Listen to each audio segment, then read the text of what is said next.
दुसऱ्यांदा महानगरपालिकेत भाजपाची सत्ता आल्यानंतर या भागातील नगरसेवकांनी कामाचा लगेचच धडाका सुरू केलेला आहे। या नरे भागातील गार्डनचं भूमिपूजन आज तुमच्या हस्ते झालेले आहे, काय सांगा?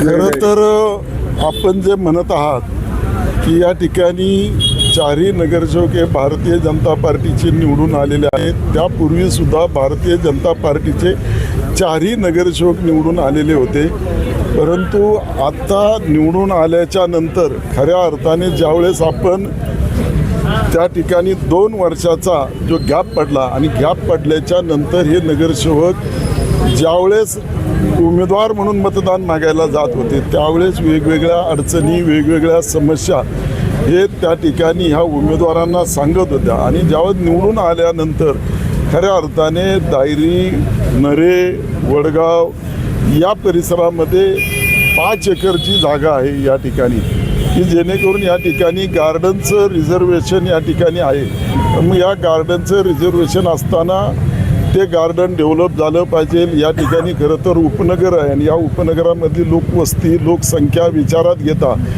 खरं तर हे होणं अत्यावश्यक आहे आणि ते करण्याचा प्रयत्न या ठिकाणी सुरू झालेला आहे। पाण्याची असणारी कमतरता या परिसरामध्ये, परंतु आता आपण पाहतो की 24/7 योजनेअंतर्गत जी पाण्यामध्ये वाढ झालेली आहे।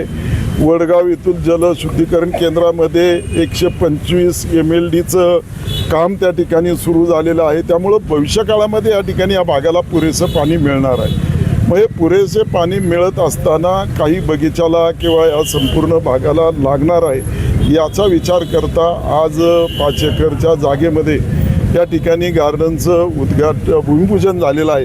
अत्यंत चांगल्या प्रकारे या ठिकाणी हे गार्डन होईल। त्यामध्ये लहान मुलांपासून तर ज्येष्ठ नागरिकांपर्यंत सर्व महिला असतील सर्वांसाठी अतिशय चांगल्या प्रकारे या ठिकाणी या ठिकाणी हे गार्डन डेव्हलप केलं जाईल आणि चारही नगरसेवक मग आता या ठिकाणी आमचे हरिदासजी चरवड आहेत, इतर राजाभाऊ लायगुडे आहेत, कुमलताई नवले आहेत, जयश्रीताई भूमकर आहेत, हे सर्व नगरसेवक आता इतर आलेलेच आहो आम्ही सर्वजण, परंतु हे चारही नगरसेवक भारतीय जनता पार्टीचे असताना एका दिलाने एका विचाराने असं काही नाही की या गार्डनमध्ये श्रेयवाद न होता तुम्ही प्रत्येकाने या ठिकाणी जर ठरवलं की हे गार्डन आपल्याला वर्षात करावयाचं आहे, 1.5 वर्षात करावयाचं आहे, तर अशा प्रकारे ते गार्डन होईल। त्याला जे काही निधी कमी पडेल किंवा मला नगरसेवकांनी सांगितलं की तुमचं पत्र दिलं पाहिजे, मी त्या पद्धतीने नक्कीच त्यांना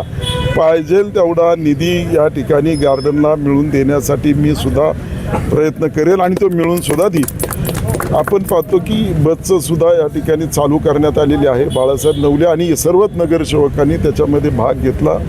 या भागातील नागरिकांना असणारी बसची सुविधा उपलब्ध झालेली आहे।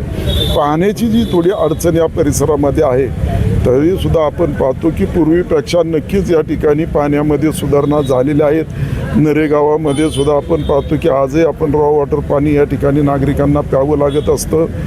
त्या अजूनही त्या ठिकाणी ज्यावेळेस आपला वडगावचा असणारा 125 MLDचा जो पाण्याचा प्रोजेक्ट आहे तो पूर्ण झाल्यानंतर या संपूर्ण परिसराला एक म्हणजे ज्याला म्हणतो शुद्ध पाणी पुरवठा केला जाईल हे या ठिकाणी मिळतो।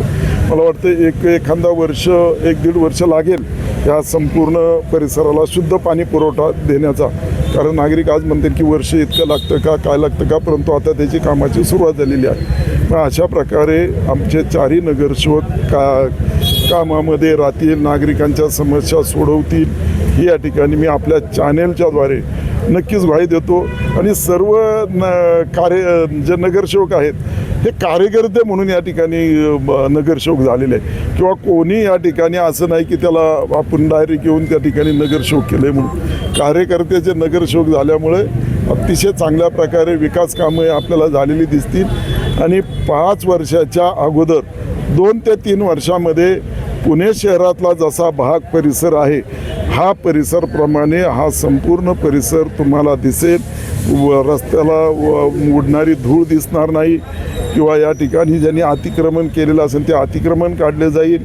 मी पाहतो की फार मोठा अतिक्रमणाचा प्रश्न आहे। कालसुद्धा आम्ही विधानसभेमध्ये ज्यावेळेस तो प्रश्न उपस्थित केला त्यावेळेस मी स्वतः बोललो की असा पुणे शहरामधला एकही रस्ता दाखवा की त्या ठिकाणी कोणी विक्री करता किंवा त्या ठिकाणी अतिक्रमण केलं नाही असं कुठलाही नाही की सर्वीकडे पाहतो.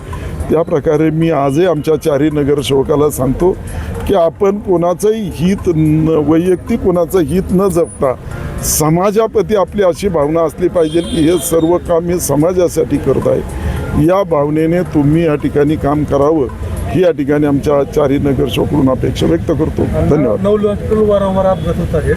त्या आठवड्यात मी 3-4 वेळा अपघात झालेला आहे. कालच त्या संदर्भामध्ये मला बोलायची संधी मी मागितली होती, परंतु मला ती मिळालेली नाही.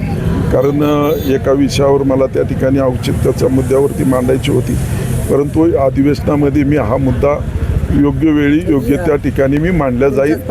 आणि याच्यामध्ये ची मागणी केली जाते. तर कशाची इस्केप रनवे, जसं बाहेरच्या देशामध्ये वाळू आणि मातीचे जसे हे असतात, म्हणजे ऍक्सिडेंट ज्याचा ब्रेक फेल झाला ती गाडी त्या वाळूच्या ढिगाऱ्यात किंवा त्याच्यात जाते. नाही, आता हे बघा, ऐकून घ्या, असं आहे की तो रनवे होण्यासाठी बाजूला तेवढी जागा मोकळी आहे का, ह्या सर्व बाबीचा विचार करून तुम्ही जे सांगत आहे की वाळूचे कुठे ठेवायचे.